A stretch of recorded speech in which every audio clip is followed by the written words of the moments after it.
Hi, my name is Heather Kirk, and I am the author of I Water Dead Plants, a book of poetry and belief, and I was invited to share this with you. I'm an author, an artist, graphic designer, and a fashion designer. And I'd like to read a poem from a book, an anthology I was published in called Poetry in Business. We're in a time where all businesses may be struggling, and especially small businesses, and especially your friends who have businesses. So I encourage you to find ways to support them in however you can. And I'm going to turn around and show the back of my shirt and how it relates to the fashion business. And I'll show you a few pieces of my clothing.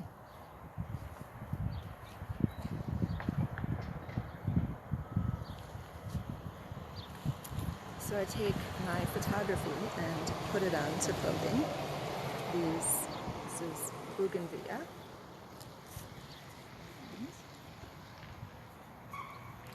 Wild horse.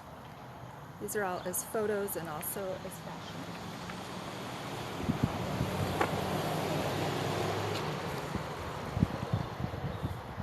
This is a kimono from one of my abstract pieces.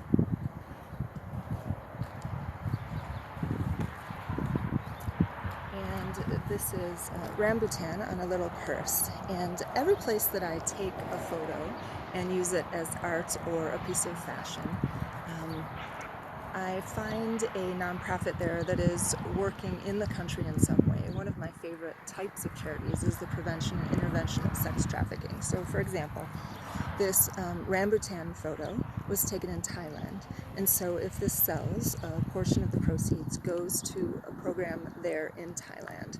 If a photo from Bali sells, or fashion with Bali on it sells, then it goes to a program there in that country. Same for Dominican Republic. All three of those countries, I do have programs that I can donate to that help to intervene or prevent in sex trafficking.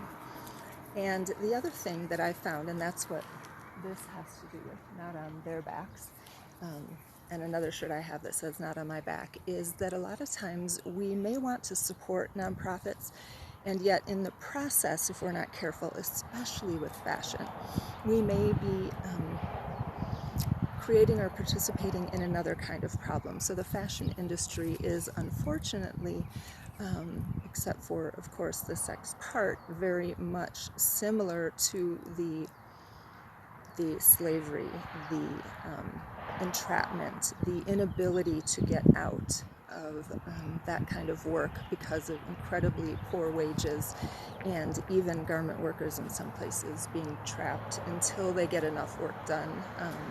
We've heard many stories of people trapped and maybe a fire has broken out, but they're locked in and can't get out. So my point is, I encourage you to support the small businesses around you, your friends around you, and support the businesses that are really trying to make an effort to do things ethically or environmentally or socially conscious. And also, if you as a business owner are able to do some research and make sure that your supply chain, that people are really being taken care of that are a part of your supply chain. Smoking cigars. Deviant buds. Exquisite cigars, pink white pearls, licked and pressed and pinched into long, tight swirls, bursts of DNA, climbing, curling vines. Overproducing vines, maquiladores pushing out vibrant life in pennies by the hour, giving all we desire and despise, provide, then toss you out, to marvel and to rot in unchanged standing water laced with sugar cane.